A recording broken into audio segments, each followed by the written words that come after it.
talking. It's good. It's popular. It's fine to wrap it up at 4.5 and you're 5 minutes and rolling. Okay, great.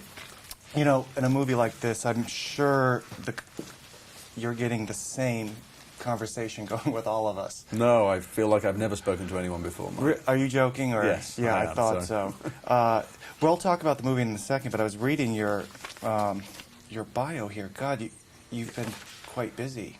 I've been quite busy this year. Yeah, I've had a bit of a varied experience. I went off and did an improvised film in Venice, and then I went to train with the Rangers and did this amazing film in Morocco, you know. And then I went and played a card sharp in a kind of love story, and then I went did a spy in a Jackie Chan film. So I've had a big smorgasbord this year. What do you mean by improvised film? Mike Figgis directed a film called Hotel in Venice, and it was a huge ensemble of actors, and there wasn't a script. That's right. I did read about that. How did that go? It was great. I mean, I was heartbroken to leave because I had to go off and go and train with the Rangers. And certainly on my second day of getting up at the crack of dawn and running up a hill with a gun and equipment on my back, I was even more heartbroken. Well, this can tie us right into this movie, because that movie is about you trying to get into. You're trying to get into a Ridley Scott movie. Is that right? No, what happened was that Mike cast. I had to drop out of Mike to do the Ridley film. Okay. And I said, should I come anyway? He said, yeah, come. And I got there and he had nothing for me to do. Just no part for me. And so at the very last minute, the 11th hour, I could only do a couple of days. I played a guy who drops out on an old friend to do a Ridley Scott film. So it was art imitating life. Okay, that was brought up because of what was going on with... Okay. Well, how did you get on board with this movie? I went to meet Ridley and talked about the story a bit. And in fact, he said to me, what part are you interested in then? And I hadn't had a chance to read the script. I just flicked through it on the passenger seat of my car because I was doing lots of meetings in LA briefly. And I seem to remember Mike Steele's name coming up a few times, and I said, I thought Steele's a great part. And he said, Steele? He wasn't very popular, you know. And I went, I know, that's what makes him interesting. And then I got a phone call, I said, I'd like to play Mike Steele. And I went and read the book, and I went, oh my God. The thing that worried me about playing him was not that he was a fantastic leader of men. He wasn't popular in some ways because he was this great, huge bear of a man that intimidated people, and I'm not.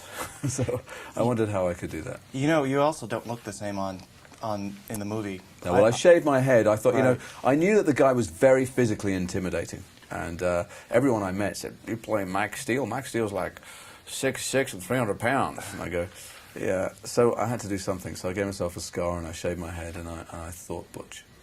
You know, forgive me for this. I haven't read through everything yet here. I just got here.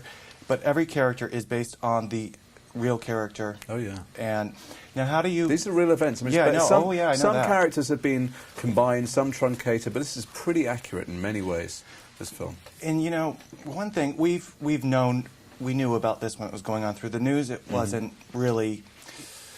like today, where everyone's watching step by step. This was the backstory. This was a side story. Well, you know, actually, even today, what you see on the news are these very wide shots of something in the background, a mountain with a plume of smoke coming out.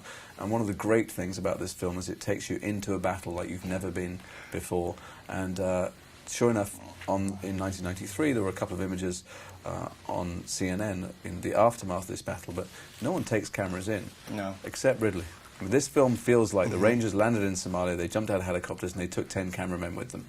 Have you seen the whole film all complete? Yeah, so I saw it last week. I found it very traumatic. I was going to say, because when you're shooting this, I'm sure you don't really have a sense of what it's going to look like on screen.